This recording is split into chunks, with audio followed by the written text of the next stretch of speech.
Assalamualaikum warahmatullahi wabarakatuh. Alhamdulillahirrabbilalamin. Pada kesempatan kali ini, di dalam video ini saya akan sedikit membahas terkait sejarah dan perkembangan mediasi.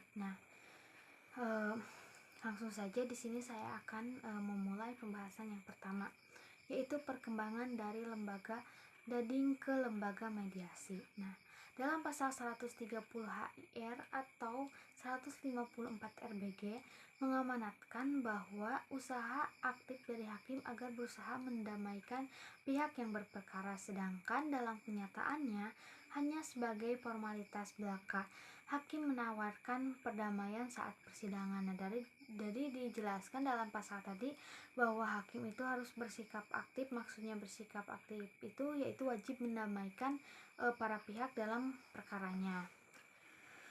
Lalu hal tersebut menjadi perhatian utama salam Rakernas terbatas Mahkamah Agung di Yogyakarta pada tahun 2001. Kemudian juga beberapa hasil dari Rakernas tersebut menjadi titik tolak dan landasan terbitnya Surat Edaran Mahkamah Agung nomor 1 tahun 2002 tentang pemberdayaan pengadilan tingkat pertama menerapkan lembaga damai. Lalu dengan berlakunya SEMA nomor 1 tahun 2002 yang mana di dalamnya secara konseptual telah terjadi perkembangan lembaga perdamaian yang dilaksanakan di muka pengadilan. Kemudian sebelumnya tidak ada penekanan agar lembaga perdamaian benar-benar diusahakan. Lalu lembaga perdamaian atau dading sebagai upaya penyelesaian sengketa harus benar-benar diberdayakan. Kemudian peran aktif dari hakim pasif menjadi aktif dalam upaya perdamaian sekaligus sebagai mediator. Kemudian keberadaan SEMA nomor 1 tahun 2002 digantikan dengan Peraturan Mahkamah Agung nomor 2 tahun 2003 tentang prosedur mediasi di pengadilan. Lalu dijelaskan juga di dalam Perma nomor 2 tahun 2003 tentang prosedur mediasi di pengadilan, yaitu institusionalisasi lembaga mediasi ke dalam proses beracara di pengadilan.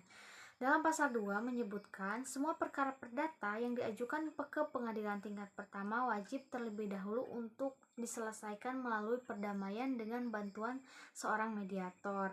Lalu pasal 3 ayat 1 menyebutkan pada sidang pertama yang dihadiri kedua belah pihak, hakim wajib para pihak untuk menempuh mediasi. Jadi setelah adanya Perma nomor 2 tahun 2003 tentang prosedur mediasi di pengadilan, bahwa pasal-pasal tadi dijelaskan bahwa memang setiap perkara yang diajukan ke pengadilan harus melalui perdamaian terlebih dahulu, di mana proses perdamaian tersebut dibantu oleh seorang mediator. Kemudian juga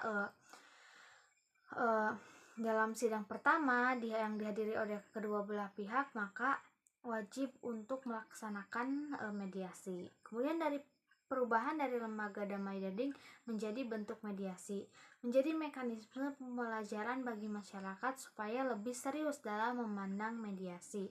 Hal tersebut berarti memperbesar peluang terjadinya perdamaian. Lalu ada juga Perma nomor 1 tahun 2016 tentang prosedur mediasi di pengadilan, yang mana secara lebih luas membahas pengaturan tata kelola, pengertian baru mengenai mediasi, kemudian kewajiban hakim untuk memerintahkan para pihak menempuh mediasi. Apabila tidak mewajibkan, pada proses upaya tingkat banding atau MA melalui putusan sela akan diperintahkan untuk mediasi di pengadilan pertama. Lalu mengenai itikat baik, pihak menjadi parameter dilaksanakan atau tidak mediasi oleh mediator. Lalu apabila tidak beritikat baik, maka gugatan dinyatakan tidak diterima dan konsekuensi membayar biaya mediasi dan biaya perkara. Jadi bahwa perkembangan dan sejarahnya itu dilihat dari perubahan-perubahan peraturan perundang-undangan, yang mana yang pertama diatur tadi di dalam pasal 130 HIR atau 154 RBG bahwa setiap perkara yang diajukan ke pengadilan maka wajib untuk dilakukan perdamaian, lalu juga diberlakukannya SEMA nomor 1 tahun 2002, kemudian juga dirubah menjadi SEMA nomor 2 tahun 2003, dan yang terakhir Perma nomor 1 tahun 2016 tentang prosedur mediasi di pengadilan. Mungkin hanya itu yang dapat saya sampaikan, kurang lebihnya mohon maaf. Wassalamualaikum warahmatullahi wabarakatuh.